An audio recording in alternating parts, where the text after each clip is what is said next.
Hello दोस्तों, आज हम सुनने वाले हैं पंचतंत्र की कहानी साधु और चूहा। महिलरोपमय नामक एक दक्षिणी शहर के पास भगवान शिव का एक मंदिर था।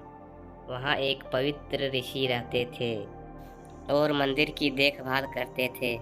वे भिक्षा के लिए शहर में हर रोज जाते थे और भोजन के लिए शाम को वापस आते थे। वे अपनी आवश्यकता से अधिक एकत्र कर लेते थे और बाकी का बर्तन में डालकर गरीब और मजदूरों को बांट देते थे, जो बदले में मंदिर की सफाई करते थे और उसके सजावट का काम किया करते थे। उसी आश्रम में एक चूहा भी अपने बिल में रहता था और हर रोज कटोरे में से कुछ न कुछ भोजन चुरा लेता था। जब साधु को एहसास हुआ कि एक चूहा भोजन चोरी करता है, तो उन्होंने इसे रोकने के लिए सभी तरह की कोशिश की। उन्होंने कटोरे को काफ़ी ऊंचाई पर रखा ताकि चूहा वहां तक पहुंच ना सके, और यहाँ तक कि एक छड़ी के साथ चूहे को भगाने की भी कोशिश की, लेकिन चूहा किसी भी तरह कटोरे तक पहुंचने का रास्ता ढूंढ लेता और कुछ भोजन चुरा लेता था। एक दिन एक भिक्षुक मंदिर की यात्रा करने के लिए आए थे, लेकिन साधु का ध्यान तो चूहे को डंडे से मारने में था। एक छड़ी के साथ चूहे को मारा, भागने की कोशिश की, लेकिन चूहा किसी भी तरह कटोरे तक पहुंचने का रास्ता ढूंढ लेता और कुछ भोजन चुरा लेता था। एक दिन एक भिक्षुक मंदिर की यात्रा करने के लिए आए थे, लेकिन साधु का ध्यान तो चूहे को डंडे से मारने में था और वे छुप में भी नहीं मिल पाए। इसे अपना अपमान समझ भिक्षुक क्रोधित होकर बोले, आपके आश्रम में फिर कभी नहीं आऊँगा, क्योंकि लगता है मुझे से बात करने के अलावा आपको अन्य काम ज़्यादा महत्वपूर्ण लग रहा है। साधु विनम्रता पूर्वक चूहे से जुड़ी अपनी परेशानी के बारे में भिक्षुक को बताते हैं कि कैसे चूहे उनके पास से भोजन किसी न किसी तरह चुरा ही लेता है। यह चूहा भी बिल्ली या बंदर को हरा सकता है। अगर बात मेरे कटोरे तक पहुंचने की हो तो मैंने हर कोशिश से की है, लेकिन वो हर बार किसी न किसी तरीके से भोजन चुरा ही लेता है।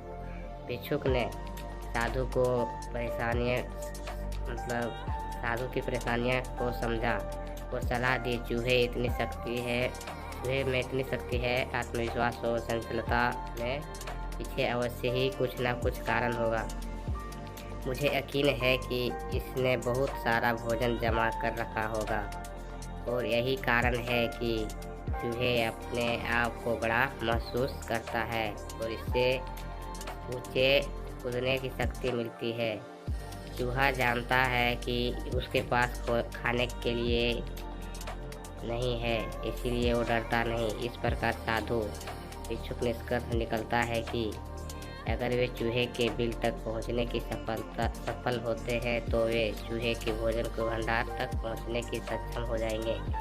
उन्होंने फैसला किया कि अगली सुबह वो चूहे का पीछा करेंगे और उनके बिल तक पहुंच जाएंगे। अगली सुबह वो चूहे के पीछे करते और उसके बिल में प्रवेश करता है। जब वो खुदाई शुरू करते हैं तो देखते हैं कि चूहे के अनाज का विशाल भंडार बना रखा है। फौरन ही साधु ने सारा भोजन चुराया एकत्र मंदिर में ले जाता है।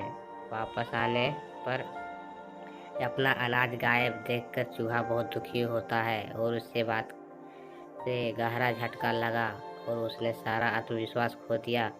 अब चूहे के पास भोजन का भंडार नहीं था, फिर भी उसने फैसला किया कि वो फिर से रात में कटोरे से भोजन चुराएगा। लेकिन जब उसने कटोरे तक पहुंचने की कोशिश की, तब वह धड़ाम से नीचे गिर गया और उसे यह एहसास हुआ कि अब ना तो उसके पर शक्ति है और ना ही आत्मविश्वास। उसी समय साधु ने भी छड़ी से उस पर हमला किया। किसी तरह से चूहा ने अपनी जान बचाई और भागने में कामयाब रहा और फिर वापस मंदिर में कभी नहीं आया। यदि हमारे पास संसाधनों की कमी ना हो तो हम में भी अशुद्धता, शक्ति और आत्मविश्वास की कमी नहीं आ सकती। Thanks for watching. Please subscribe कर दें और ज़्यादा से ज़्यादा शेयर करें। अच्छा लगा हो तो लाइक करें। Thanks, bye.